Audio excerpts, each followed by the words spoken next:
You're listening to Amazing Americans with Kate Delaney. One of his books is called The Paperboy Chronicles, and we're back with Jim Agals. Jim, you said it was about the craft of writing. So what is it that you took away? It's something that's learned. In other words, something you don't just happen to have it. You got to know how to structure the book so that people want to continue to read it. You need a hook, you need a pace, you need a plot. You need character development. I am more into a book with character development than necessarily a good plot. I think of The Grapes of Wrath. There wasn't much of a plot. They want to get to California, but the character development. That's the beauty of a book like that. And I'm not saying my book is anything like that, but that's what I strive toward when I write. I want to write interesting characters that my audience can identify with, Yeah, I like that. By the way, you can get Jim's books, The Paperboy Chronicles, you can get that on Amazon or wherever great books are sold. And the novella, I think, is still out there, right? Is that still out there? Oh, yeah, novella, the Growing Up on the Appalachian Trail, that's available. That's a fun book for younger children. It really is. With the bear, I love that. It's a positive book, too. And anything I write is going to be a positive image, There are great writers out there, and like Cormac McCarthy, but I don't like to read his books because, I got to see my psychologist afterwards. I know. No Country for Old Men, something like that? No Country for Old Men, Blood Meridian, Yeah, really, really tough. So tell us about your service. What happened there? Well, when I graduated from high school, I went to work for Emory Airport at the airport in Kennedy. And I realized after about 6 months to a year that this was not a career. That, working at an air freight company and taking phone calls for pickups, I didn't want to be doing that 20 years, but college was never a thing that was even entertained in our family. So I decided that when the Vietnam War was raging and a lot of my friends were joining, that I joined. And I said, maybe I can find a career in the Army that'll sustain me when I leave. So I joined for 4 years, and I joined going into the Intelligence Corps. And my goal was to be able to become a microwave repairman. That was a big thing back there, and it was a legitimate career. But the Army makes you take a battery of tests, and they put you where they want to based upon what you can do. And I was told that I was lucky if I had the ability to change a bicycle chain. So they said, you can go and take Morse code, and when you graduate, we'll send you to Germany for 3 years. You can bypass Vietnam Wall, and we'll send you to Bad Amelie, Germany, and you can intercept Turkish intelligence messages to East Germany. All right, so I did 9 months in Fort Devens, and by the time I graduated, I hated what we call ditty bops, which is Morse code. So I said, I don't think I can do this 8 hours a day. They said, well, if you want, you can go to OCS, you qualify, but it'll be infantry OCS, and there's no guarantees. I'll take it. I went down to Fort Benning, Georgia. 6 months, I became a second lieutenant in the infantry. Luckily, they called me back into the Intelligence Corps, and I went to Vietnam as a combat intelligence officer. And I was assigned to Saigon CMIC. CMIC was the Combined Military Interrogation Center. I saw the war from a strategic point of view. And I have to say that guys that served in the military today and even back then, the service of an infantryman or a fellow that's in the artillery or a tank corps is entirely different than somebody in the quartermaster corps or the cooks or the intelligence corps.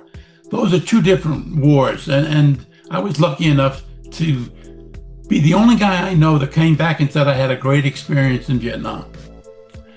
Boy, no kidding, because that's so often the very opposite, the way you described it, very opposite of what you hear from most people. What daily in Saigon, that was a beehive of activity. What you had to, I think, enjoy what you did, it sounds like. What was that like for you? Give us one of the stories. Well, it was very interesting because my job was specifically to receive all of the intel from the field, intelligence from teletype, we had a teletype, on prisoners that were captured in the field. And I would match them up with what we called SICRs, specific intelligence requirements from the Department of Army. Say they wanted to know about, is there a hospital in Batu, Cambodia? So if we picked up a prisoner that came in from Cambodia in that area, Batu, I would say, yeah, I want him down to Saigon. We want to ask him questions. And my job was to arrange to bring that prisoner in or go up there and pick him up and take him in. And as you can imagine, during wartime, sometimes they didn't make it because a prisoner of war is a liability. And when you're in the field, sometimes you have to cut loose with liabilities. So I had to get up there quickly and get them in. Sometimes I had to go off. Oh, this is an interesting story. They had an island. They have an island off the coast of Vietnam called Phu Quoc Island. Back in the 60s, they had 25,000 prisoners from the north that we interned there, that the South Vietnamese interned there. And sometimes I would find a specific intelligence requirement that I thought somebody over in Phu Quoc Island could answer. So I would have at my disposal a helicopter or a small Beechcraft aircraft to go over there and pick them up. In 1985, I'm sitting in my living room watching the Travel Channel. My wife was a travel agent, and I see a 5-star new hotel room over on Phu Quoc Island in Vietnam. So it went from a prisoner of war camp to a 5-star hotel destination. They did have beautiful beaches, so that was fun. Boy, no kidding. Although even where you were, I would think sometimes if you got in that helicopter, I mean, listen, who knows, right? Well, that's interesting because I never really felt I was in jeopardy. Because when you're 21, and I was 21, 22 when I was in Vietnam, you think you're immortal. You just think you're immortal. I would get on the helicopter. We would fly up to Pleiku, for instance, and I would watch the tracer rounds come up at me and think it's beautiful. How pretty is this? Not realizing they're trying to shoot me down. Yeah, it was very pretty, and you got very lucky. It's funny you say that. I call myself my middle name Lucky. Boy, no kidding. Well, still, thank you for your service. The other thing to talk about is what I mentioned at the very beginning. You mentioned your wife, so she was the heart of and probably still is, of the family. And then you find out she has Parkinson's. How did that happen? What was the diagnosis like? Her sister had Parkinson's before her. Her sister died not of Parkinson's, but she had it for about 6 years before my wife had it. And I can't come to find out it runs in families. It does.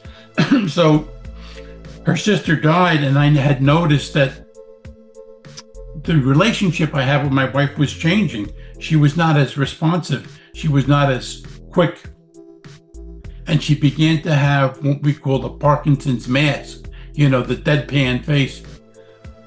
So we had her tested, and she did. She had the gene, and she had Parkinson's. So she started to receive medication, and it was mild at first, and now it's a little more than 5.5 years since that diagnosis, and it's become full blown. She doesn't need a wheelchair yet. Her sister did at the end have to be in a wheelchair, but she takes slow steps, and sometimes her thoughts are not as clear. Sometimes they're crystal clear and very cognizant of everything. When we return with Jim Agals, more on his and his wife's journey through Parkinson's. More Amazing Americans in a moment.